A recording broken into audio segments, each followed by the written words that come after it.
Differences Between Man and Woman by Billy Edward Albert Meier.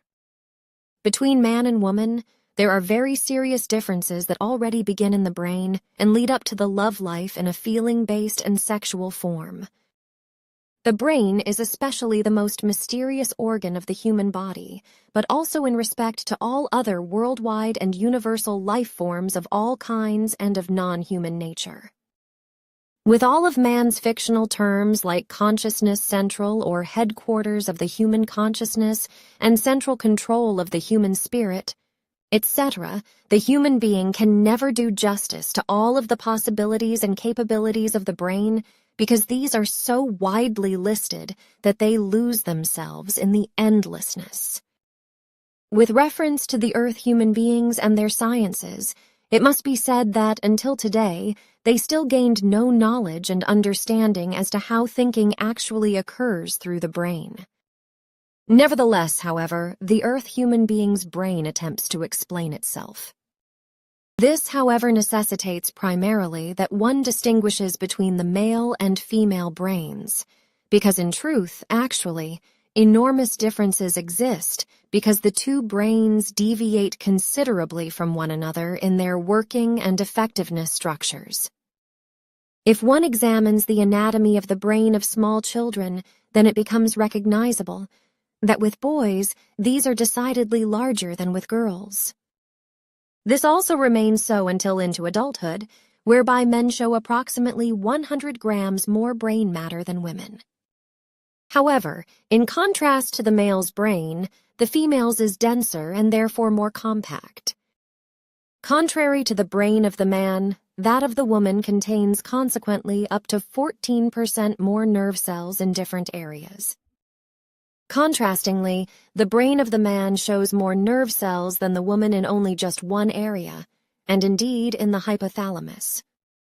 This cherry stone-sized structure, however, is the place of drives and not the center of thoughts or the consciousness-based abilities and possibilities. The two autonomous brain parts of the human being are connected by a cord that is also known as the corpus callosum in the terrestrial science of anatomy. With the female gender, this connecting cord is up to 34% larger than that of the man, which is why the woman can better simultaneously use both her brain hemispheres. Observing and considering the feelings of man and woman, then it is to be noted that these clearly yield the most diverse values. With the woman, the so-called upper limbic system is of great significance because in this she processes most trains of thought. The feelings of the woman are situated in this system, and for example, also motherly love. This part of the brain is most highly developed in this form, and such is only found in the human being as well as in the ape. With the man, in contrast to the woman, the lower limbic system is almost alone responsible for thinking. This is also responsible for vital functions such as, for example, the perception of cold, warm. Likewise, it is also responsible for the control of aggression and sexuality. This part of the brain of the male is already very old and a remnant from primeval times, millions of years ago. Alone, already through the anatomical differences of the brains of man and woman, the forms of perceptions as well as thoughts, feelings, and deeds differ with respect to the male and female. So it is given, for example, that the woman can hear, see, smell, and taste very much better than the man.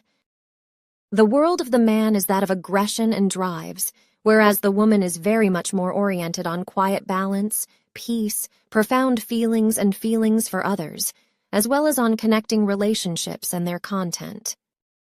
What appears as particular with the brain of the woman is the circumstance that this shrinks during pregnancy.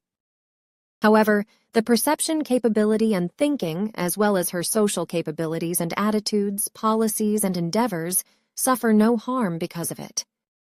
This fact of the shrinking of the female brain during pregnancies means no intellectual time advantage for the male gender, however, because the man also falls prey to a similar process.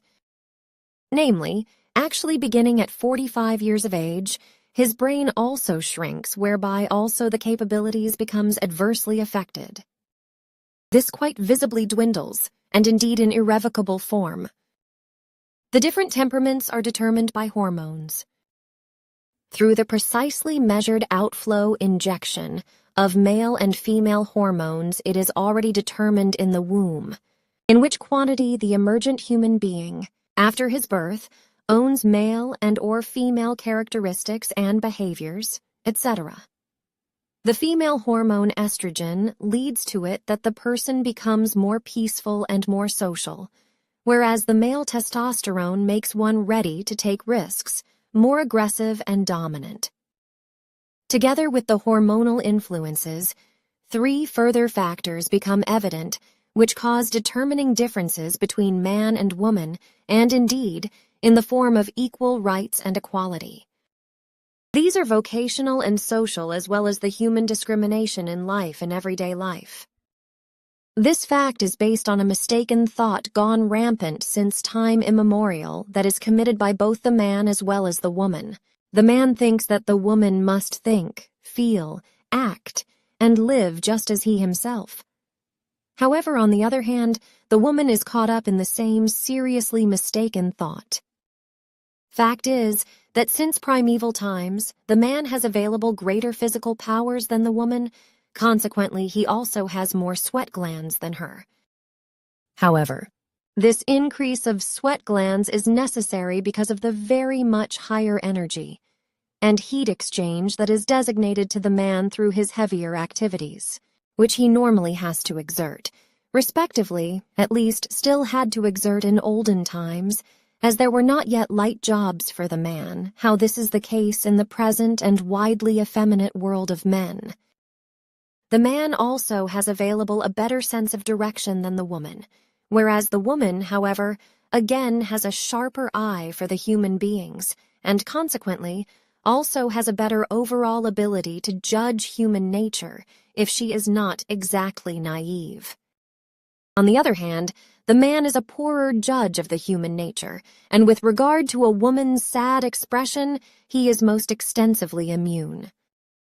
Therefore, the man is no marked genius at interpreting facial expressions, whereas the woman, however, is able to quickly and accurately interpret the expressions. In primeval times and in the ancient past, before the modern era, force and gavolt had a much greater meaning than is the case today with the civilized human beings and peoples. However, where the ancient principles of force and gavolt still rule today, their human beings are still caught in ancient primitiveness, whereby they wield war, murder, and homicide, the death penalty, and all other gavolt terrible things.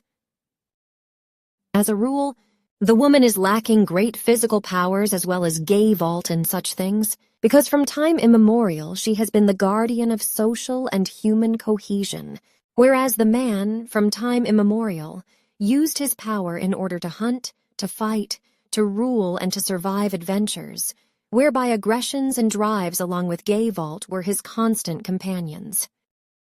Still today, so many men indulge in power and gavolt, through which much disaster is caused, families are destroyed, wars led, human beings murdered, and nature and wildlife destroyed.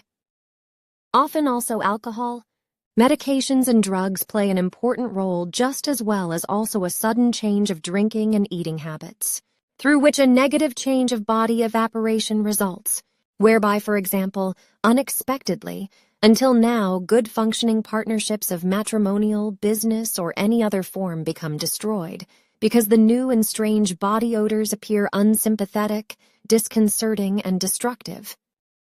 The man as well as the woman should finally learn to correctly use and balance their powers, capabilities, and possibilities. However, above all else, both must learn that they are, in practically every respect, of a different nature, and can only live, think, feel, work, and act in accordance with this.